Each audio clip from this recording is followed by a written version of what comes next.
오늘도 현장에서 또 방송으로 또 함께 예배에 참여하신 여러 우리 성도님들 진심으로 환영합니다. 오늘은 아름다운 발자취라는 제목을 가지고 한 시간 같이 은혜 나누기를 원합니다. 아시는 분 아시겠습니다만 내일이 전도사님 고별 안식일이기 때문에 오늘은 이번 주는 역할을 바꿨습니다. 제가 오늘 금요일 시간 쓰고 내일 우리 대예배 시간에는 우리 전도사님께서 또 준비한 말씀 가지고 우리에게 은혜를 주시겠습니다. 먼저 우리 하나님 말씀 이사야서 52장 7절부터 12절까지 말씀 오늘 같이 또 교독하시겠습니다. 제가 읽겠습니다. 좋은 소식을 전하며 평화를 공포하며 복된 좋은 소식을 가져오며 구원을 공포하며 시온을 향하여 이르기를 내 하나님이 통치하신다 하는 자의 산을 넘는 발이 어찌 그리 아름다운가.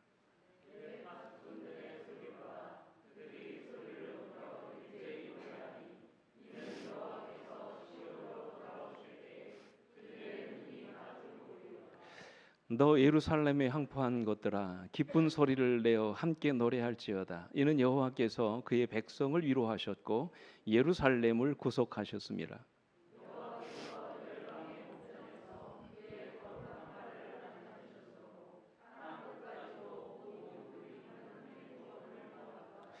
너희는 떠날지어다. 거기서 나오고 부정한 것을 만지지 말지어다. 그 가운데서 나올지어다. 여호와의 기구를 매는 자들이여 스스로 정결하게 할지어다. 너희 앞에서 행하시며 이스라엘의 하나님이 너희 뒤에서 호위하시리니 너희가 황급히 나오지 아니하며 도망하듯 다니지 아니하리라. 아멘. 미국인들의 아침 식사로 자주 먹는 이 오트밀 회사 중에서 가장 큰 회사인 케이크 오츠라고 하는 회사가 있습니다. 여러분 우유 부어서 같이 먹는 거 여러분 아시죠? 근데 이 회사를 설립한 사람이 바로 헨리 파슨스 크로웰이라는 사람입니다. 근데 이 사람은 아주 경건한 부모님 밑에서 어려서부터 일찍이 신앙을 했던 사람입니다. 그래서 자주 열심히 예배에 참석했고 매일마다 말씀을 읽었대요. 근데 불행하게도 9살 때 그의 아버지가 폐결핵으로 세상을 떠나십니다. 그런 그 자리에서 장례를 집례하는 목사님에게 그렇게 묻습니다. 돌아가신 아버지를 어떻게 하면 다시 만날 수 있느냐고 물어요. 그때 그 목사님께서 그 아버지를 만날 수 있는 그 방법을 이야기해 줬고 이를 계기로 해서 그는 천국에 대한 소망을 갖게 됐을 뿐만 아니라 어린 나이지만 그때 예수님을 개인의 구주로 영접하게 됐다고 그럽니다. 근데 이 사람이 고등학교 졸업을 앞두고 아버지가 걸렸던 폐결핵에 다시 걸립니다. 학교 수업을 중단하고 그는 성경을 읽으면서 자신의 미래를 인도해 달라고 하나님께 간절히 기도합니다. 그러는 도중에 어느 날 무디 목사님이 인도하셨던 한 집회, 부흥 집회를 참석하게 됩니다. 그 자리에서 이 아이가 큰 은혜를 받게 돼요. 그날 무디 목사님의 설교 중에 이런 말씀이 있었습니다. 오직 한 번밖에 살 수 없는 인생, 하나님께 쓰임 받는 위대한 인생이 되어야 하지 않겠느냐, 그런 내용이었습니다. 그때부터 그는 한 번밖에 살 수 없는 인생, 하나님 앞에 쓰임 받는 인생, 나는 하나님이 기뻐하시는 그런 인생을 살아야 되겠다, 그렇게 마음에 다짐을 합니다. 근데 아무리 생각해봐도 자신은 이 무디 목사님처럼 살 수 없을 것 같아요. 그래서 그가 이렇게 기도했다고 그럽니다. 하나님, 저는 무디 목사님처럼 사람들 앞에서 말씀을 전할 줄 모릅니다. 그렇지만 하나님을 위해서 뭔가 중요한 일을 하고 싶습니다. 할 수 있으면 돈을 많이 벌게 해주시고, 그래서 무디 목사님처럼 복음 전하시는 분들을 위해서 도울 수 있게 해주십시오. 만약 하나님이 저로 하여금 돈을 많이 벌 수 있게 해주신다면 저는 제가 번 돈을 하나님을 위해서 사용하겠습니다. 그리고 저는 절대로 저의 이름을 드러내지 않겠습니다. 오직 하나님께만 영광을 돌리겠습니다. 그렇게 기도했다는 거예요. 그렇게 해서 기도하며 만든 회사가 바로 퀘이커 오츠라고 하는 회사라고 하는 것입니다. 당시 미국인들은 남북 전쟁이 끝나고 경기 불황을 겪으면서 아침 일찍부터 저녁 늦은 시간까지 그저 공장에서 열심히 일을 했답니다. 또 아침에는 정신없이 또 어떻게 해야 될까요? 출근해야 됐어요. 밥을 먹을 시간이 없는 것입니다. 그래서 우유에다가 이거를 부어가지고 간단하게 식사하는 것, 굉장한 선풍적인 인기를 끌었다는 거예요. 이 시간만 절약할 뿐만 아니라 이 안에 모든 영양소가 다 들어 있었기 때문에 이 퀘이커 오츠 회사는 엄청난 발전을 거듭한다는 거예요. 굉장히 많은 돈을 벌었습니다. 그가 기도한 것처럼. 그래서 그는 그가 벌어들인 돈을 하나님과 약속한 대로 사회에 환원했습니다. 범죄 예방 기구에 기부하고요. 가난하고 굶주린 사람들을 위해서 아낌없이 내놓았습니다. 불황으로 실업자가 된 사람들을 돕는 일에 자신의 재정을 투자하고, 특별히 시카고 범죄위원회를 세워가지고 사회 정화 사업에 힘을 썼다고 그래요. 그래서 사회 모든 사람들에게 기독교 전반에 걸쳐서 그리스도인의 존재감을 높이는 일에 자신의 모든 재정을 투자했다는 것입니다. 그는 하나님께서 돈을 벌게 해주시고 하나님의 사역을 위해 사용할 수 있게 하신다면 자기 이름을 절대로 드러내지 않겠다던 서원대로 자신을 드러내지 않은 채 이런 위대한 일들을 감당했다는 것입니다. 이 사람이 89살, 그러니까 아흔을 채우지 못하고 89살 되던 해에 세상을 떠났는데, 그때 무디 성경학교의 교장이었던 윌 휴턴이라고 하는 이 박사가 장례식에서 이런 말을 했다고 합니다. 헨리 크로웰은 제가 만나본 사람 중에 예수를 가장 많이 닮은 분이셨습니다. 그분은 자신이 하는 모든 일에서 자신을 숨기고 오로지 예수님만 드러내려고 부단히 애를 쓰셨습니다. 그는 이 시대의 가장 아름다운 그리스도인이었습니다.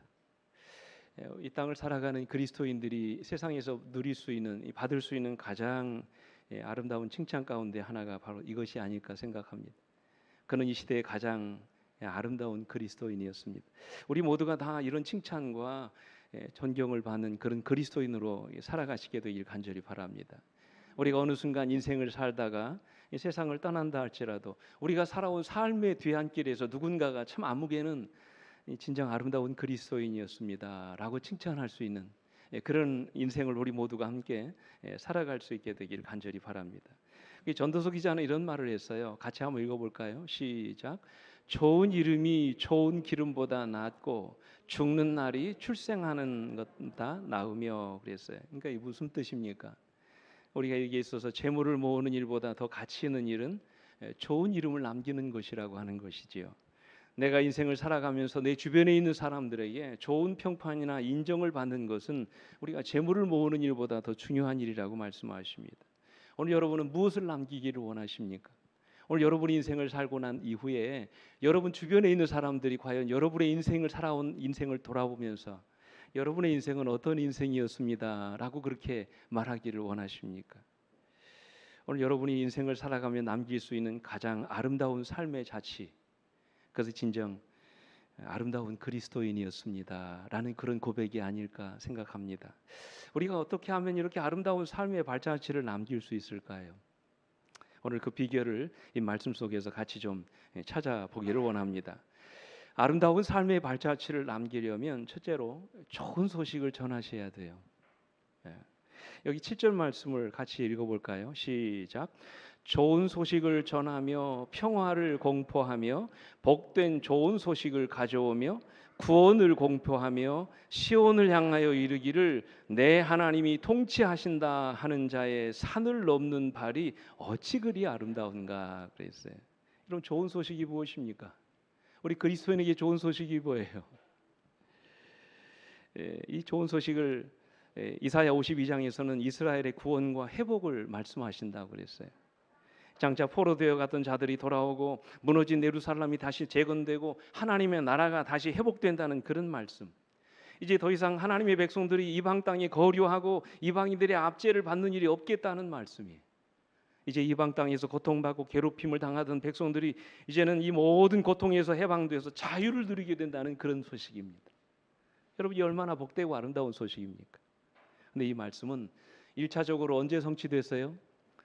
예루살렘 민족을 통해서 성취됐습니다. 그들의 구원과 회복을 예언하신 말씀 그대로 그들은 잃어버렸던 나라를 다시 회복합니다. 근데 여러분, 이사야 53장에 예언된 고난받는 종의 모습으로 예언되신 그 메시아, 다시 말하면 예수 그리스도를 통해서 이르러 오게 될 궁극적인 구원과 회복을 예언하시는 그런 말씀이기도 합니다. 이 말씀은 그러니까 죄의 노예가 되었던 하나님의 백성들이 그들의 죄로부터 노임을 받게 될 뿐만 아니라 사망과 음부의 권세로부터 해방돼서 오늘 우리에게 영원한 자유와 해방이 있게 될 것이라는 말씀. 그죠? 질병과 사망의 고통 속에 살던 하나님의 백성들이 모든 질병의 고통으로부터 노임을 받게 되고 더 이상 죽지도 아프지도 않을 하나님의 나라에서 영원히 살게 될 것이라는 이 구원의 기쁜 소식. 여러분 이것이 좋은 소식이에요. 그렇지 않습니까? 이제는 하나님의 아들이신 예수 그리스도가 이 땅에 오셔서 모든 죄인들의 죄를 대신하여 십자가에 돌아가실 뿐만 아니라 그 십자가의 은혜를 믿는 모든 사람들에게 영원히 죽지 않을 생명을 주시겠다는 약속의 말씀. 그죠? 그들에게 영원한 하나님의 나라가 약속될 것이라는 이 약속의 말씀. 이보다 더 좋은 소식이 어디 있습니까? 여러분, 왜 이 좋은 소식을 전하는 자의 발이 아름다운 것일까요? 그러니까 우리가 알고 있는 이 복된 소식, 이 복음을 전하는 것이 이 세상에서 가장 아름다운 일인 이유가 무엇입니까? 그것은 바로 사람을 살리는 일이기 때문에 그래요. 그죠? 사람을 살리는 일보다 더 아름다운 일이 어디 있을까요? 그렇지 않습니까?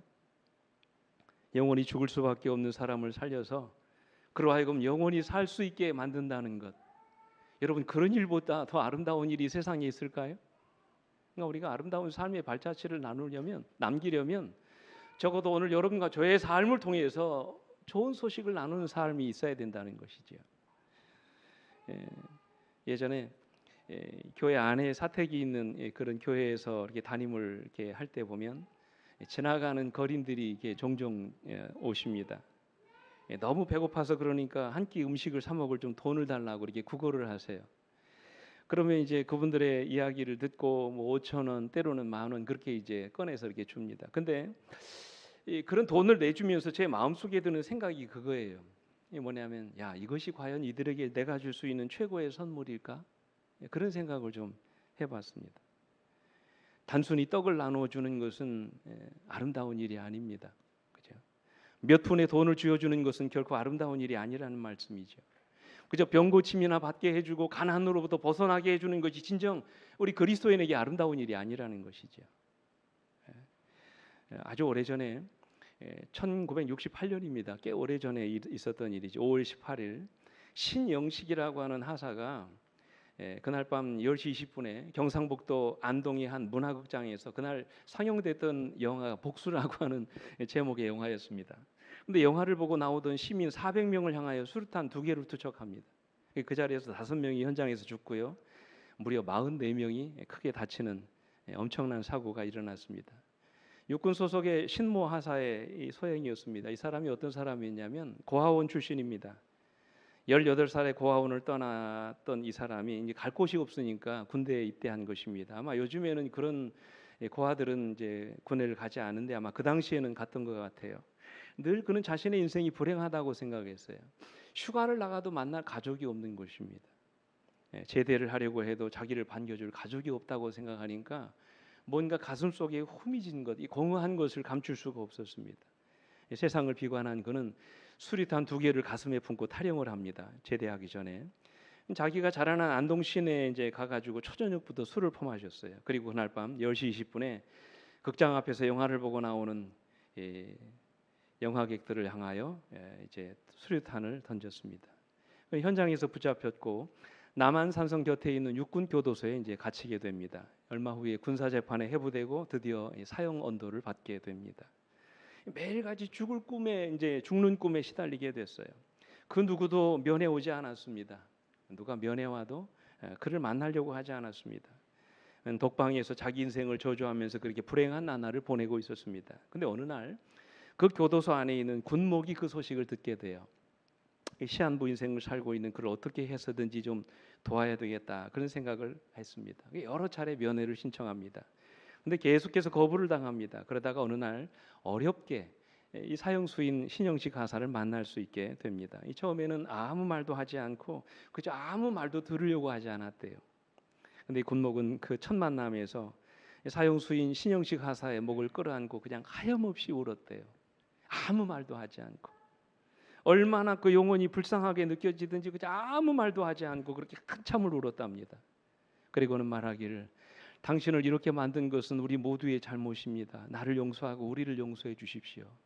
그런 고백을 했다는 것이 여러분 생각해 보십시오. 군목에게서 나를 용서하라, 우리를 용서하라고 하는 그 말을 들은 이 신모 하사는 굉장히 충격을 받았답니다. 왜냐하면 지금까지 그저 사회에서 손가락질을 당하고 나쁜 놈, 못된 놈 소리만 듣던 그에게 나를 용서해라, 우리를 용서하라고 하는 그 말을 들었을 때 굉장한 충격을 받았다는 것이죠. 갑자기 얼어붙어 있던 그의 마음이 녹아지기 시작하고 그도 군목을 따라서 한참을 부둥켜 안고 그렇게 울었다고 합니다. 그리고 나서 신모하사의 마음이 열렸습니다. 그 다음 면회 시간에 군목은 그에게 이렇게 얘기했답니다. 당신을 과거에도 사랑하셨고 지금도 사랑하시고 영원히 사랑하실 누군가가 계시다고. 이분이 누구냐고. 그분이 바로 예수 그리스도시라고. 그분은 당신을 얼마나 사랑하시는지, 죄 없는 그분이 당신이 될 만큼 사랑하셨고 결국에는 당신의 죄를 위하여 그분이 목숨을 버려 십자가에 돌아가셨다고 이야기했습니다. 결국 그는 예수님을 구주로 영접했고 하나님의 자녀로 거듭나는 놀라운 역사가 일어났습니다. 여러분, 이 사람이 얼마나 변화된 줄 아세요? 어떻게 변화된지 아십니까? 이 신모하사가 어디서 들었는지 죽기 전에 자기 장기와 시신과 안구를 좀 기증하고 죽고 싶다고 그렇게 이야기했답니다. 그게 사형을 앞둔 어느 날 자신의 장기와 안구를 기증하는 자리에서 그는 이런 유명한 말을 했습니다. 저는 한 번도 누군가를 사랑해 본 적이 없습니다. 하지만 나의 이 두 눈을 기증받은 분은 내가 한 번도 못 해본 사랑을 이웃에게 있는 사람들에게 나누며 살아가는 인생을 살았으면 좋겠습니다. 그래서 육신의 눈도 뜨고 영혼의 눈도 활짝 뜬 삶을 살아가 달라고 부탁해 주세요. 그렇게 이제 죽었다는 것이지요.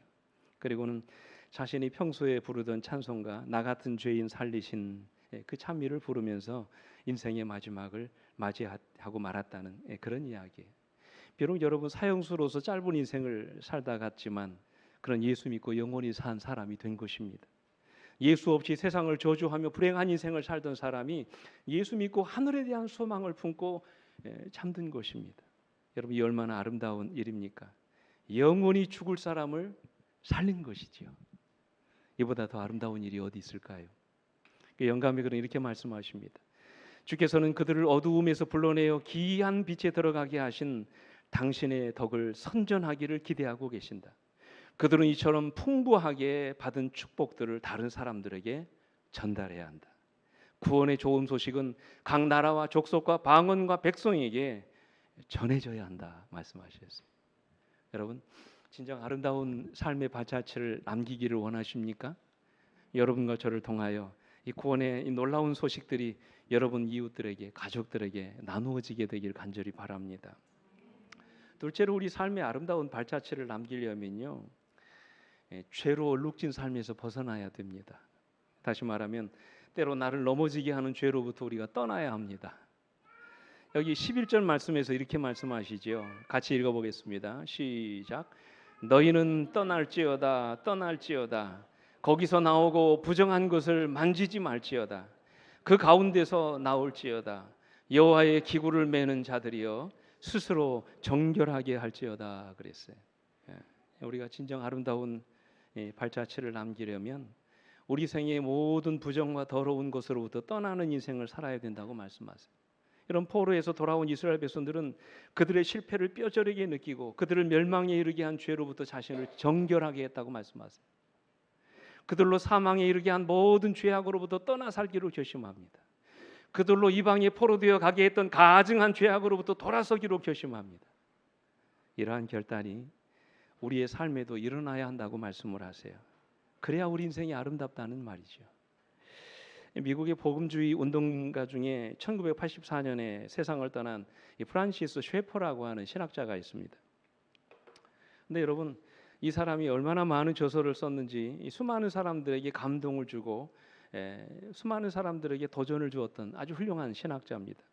근데 이 사람이 인생 말년에 암에 걸려가지고 병마와 아주 처절한 싸움을 싸웠습니다. 근데 이 사람은요, 병에 걸려가지고 암에 걸려가지고 오늘 내일 하는 그 가운데서도 자기가 몸을 일으킬 수 있는 힘만 있으면 그 사랑하는 그 젊은이들을 위해서 이 대학 저 대학을 다니면서 설교를 했다는 거예요. 아픈 몸을 이끌고 자기 인생이 얼마 남지 않았다는 것을 알면서도 이 젊은이들에게 남기고 싶은 그 무엇인가가 있었던 거예요. 이 프란시스 셰퍼가 한 유명한 설교 가운데 이런 설교가 있습니다. 여러분의 행복을 삶의 목표로 삼지 마십시오. 그것은 불신자들도 구할 수 있는 것입니다. 예수를 믿지 않은 사람도 행복을 삶의 목표로 삼습니다. 그것은 우리 그리스도인들이 구할 바가 아닙니다. 우리 그리스도인들의 문제는 행복을 구하지만 뭐를 구하지 않은 데 있다고요? 거룩을 구하지 않는 데 있습니다. 그래서 오늘 우리는 어떻습니까? 우리는 하나님의 복을 구하고 행복을 구하지만 혹시 우리는 하나님의 거룩한 삶을 우리가 구하며 살아가고 있습니까? 오늘날 대부분의 그리스도인들이 부와 명예를 구하지만 사실 거룩한 삶을 살아가지 않습니다. 오늘날 이 시대의 젊은이들이 꿈과 비전을 구하지만 그들의 삶에 거룩을 구하지 않는다는 것이지요. 오늘날 한국 교회가 이 시대의 빛과 소금의 역할을 감당하지 못하는 이유는 그들이 축복을 구하고 행복을 구하지만 거룩을 구하지 않기 때문이라고 말합니다. 점점 더 그리스도인들과 세상 사이의 구별이 희미해져 가고 있습니다. 세상의 죄악이 오늘날 교회 안에 자리 잡고 있는 것을 봅니다. 오늘날 수많은 그리스도인들이 세상의 방법대로 쾌락을 추구하며 살아갑니다. 안식일을 비롯해서 음식물을 구별하지 않습니다. 그저 세상 사람들처럼 먹고 마시고 즐기며 살아갑니다. 오늘 믿는 그리스도인의 삶 가운데 진정 거룩한 삶의 모습이 보이지 않는다는 것이지요. 그래서 영감의 글은 이렇게 말씀하세요. 그리스도를 따른다고 하는 자들이 더 이상 세상과 구별된 특별한 백성이 아니다. 경계선은 희미해졌다. 사람들은 자기 자신이 세상을 따르고 세속적 습관과 풍속과 이기심을 쫓도록 내버려둔다. 세상이 교회로 돌아와 하나님의 율법을 지켜야 할 터인데 오히려 교회가 세상으로 기울어 하나님의 율법을 범하고 있다. 오늘날 교회는 매일같이 어떻게 된다고요? 세속화되어 가고 있다고 말씀하셨어요. 오늘날 교회가 거룩한 모습을 잃어버리고 있는 것입니다. 하나님의 백성다운 삶의 모습이 보이지 않는다는 것입니다. 그래서 우리들의 삶이 아름답지 않은 것이죠. 그래서 우리들의 삶이 다른 믿지 않은 사람들에게 감동을 주지 못하는 것입니다. 똑같이 죄를 짓고 똑같이 방탕하고 똑같이 타락한 사람에게 서 무슨 감동을 받고 은혜를 받을 수 있겠습니까? 그러므로 우리는 우리를 넘어지게 하고 더럽히는 죄악으로부터 떠나야 합니다. 돌아서야 합니다. 거기서 나오고 부정한 것을 만지지 말라고 말씀을 하십니다. 이 죄악된 소굴에서 오늘 여러분과 제가 다 벗어나게 되기를 간절히 바랍니다. 오늘 이 시간 여러분과 제 자신을 온전히 그리스도의 말씀으로 정결하게 하시게 되기를 간절히 바랍니다. 그래야 우리의 삶이 아름다운 거예요. 그래야 우리의 삶이 감동을 주는 것입니다. 그래야 우리의 삶을 보면서 많은 믿지 않은 사람들이 은혜를 받는 것입니다. 여러분 아시는 것처럼 지난 2011년 9월 11일 테러리스트들에 의해서 뉴욕의 쌍둥이 빌딩이 무너지는 엄청난 테러가 일어났잖아요. 그 주에 타임스퀘어 교회 부목사였던 카터 컬런이라고 하는 목사님이 이분이 그날 주일에 했던 이 설교 동영상이 여러분 아마 들으셨을 거예요. 유튜브에 올라와 가지고 수많은 그리스도인들에게 감동을 주었습니다. 그날 그가 했던 설교 제목이 무엇입니까? 살기 위해 달아나라는 것이었어요.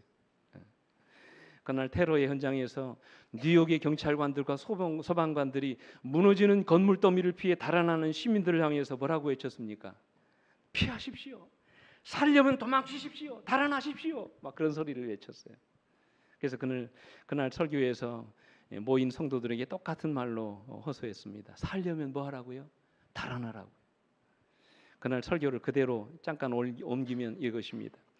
잘 먹고 잘 사는 법만 가르치는 교회로부터 도망치십시오. 예수가 아닌 사람이 영광을 받는 교회로부터 도망치십시오. 성경이 없는 교회로부터, 십자가 없는 신학으로부터, 죄의 회개가 없는 곳으로부터, 예수의 보혈을 말하지 않은 곳으로부터 피하십시오. 죄악 속에 남아있는 것이 편한 교회로부터 달아나십시오. 죄 속에 살면서도 그 죄에 대한 가책도 없이 성전에 들어온다면 당신은 사단과 한자리에 앉아있는 것입니다. 그들로부터 도망치십시오. 설교단에서 농담이나 하고 잡담이나 하는 목사들로부터 혼신의 힘을 다해 달아나십시오. 살려면 뭐 하라고요? 떠나라는 것이죠. 그래서 요한계시록 18장에도 우리에게 말씀하십니다. 또 내가 들으니 하늘로부터 나서 음성이 나서 이르되 내 백성아 거기서 나와 그의 죄에 참여하지 말고 그가 받을 재앙을 받지 말라고 말씀을 하세요. 진정 아름다운 인생의 발자취를 남기기를 원하십니까? 그렇다면 오늘 여러분과 제가 해야 될 가장 중요한 일은 뭐 하는 일입니까? 떠나는 일입니다. 도망치는 일입니다. 버리는 일이에요. 그래서 우리 인생에서 우리를 더럽히는 죄악들이 묻어있지 않도록 떠나셔야 돼요. 우리에게 익숙해 있는 모든 죄악으로부터 돌아서야 되는 것입니다. 나로 하여금 계속해서 넘어지게 하는 죄악으로부터 우리 모두가 도망쳐야 되는 것입니다. 우리 여러분 레위기에도 그런 말씀 있잖아요. 나는 너희 하나님이 되려고 너희를 애굽 땅 이 세상으로부터 인도해낸 너희 하나님 여호와라. 내가 거룩하니 너희도 거룩하라고 말씀을 하세요. 이 거룩이라고 하는 것이 무슨 뜻입니까? 구별한다는 것이죠. 우리의 삶에서 깨끗하지 않은 것들을 버리는 것입니다. 하나님의 백성답게 살지 못하게 하는 모든 것들을 지체하지 않고 버리는 것입니다. 우리로 하여금 하나님의 백성처럼 살지 못하게 하는 것들을 과감하게 버리는 것이에요. 그래서 바울은 이렇게 말씀하셨어요. 같이 읽어보겠습니다. 로마서 13장 13절로 14절 시작. 낮에와 같이 단정히 행하고 방탕하거나 술 취하지 말며 음란하거나 호색하지 말며 다투거나 시기하지 말고 오직 주 예수 그리스도로 옷 입고 정욕을 위하여 육신의 일을 도모하지 말라 말씀하세요. 사랑하는 성도 여러분, 여러분 인생이 진정 아름다운 삶의 발자취를 남기기를 원하십니까? 거룩한 자로 살아가시게 되길 간절히 바랍니다. 우리를 넘어지게 하는 모든 죄악으로부터 우리 모두가 떠나시게 되기를 간절히 바랍니다. 너라 하여금 하나님의 자녀답게 살지 못하도록 만드는 모든 죄의 유혹을 다 과감하게 물리치시게 되기를 간절히 바랍니다. 떠날 때 우리는 진정 아름다운 삶의 발자취를 남길 수 있게 될 것입니다.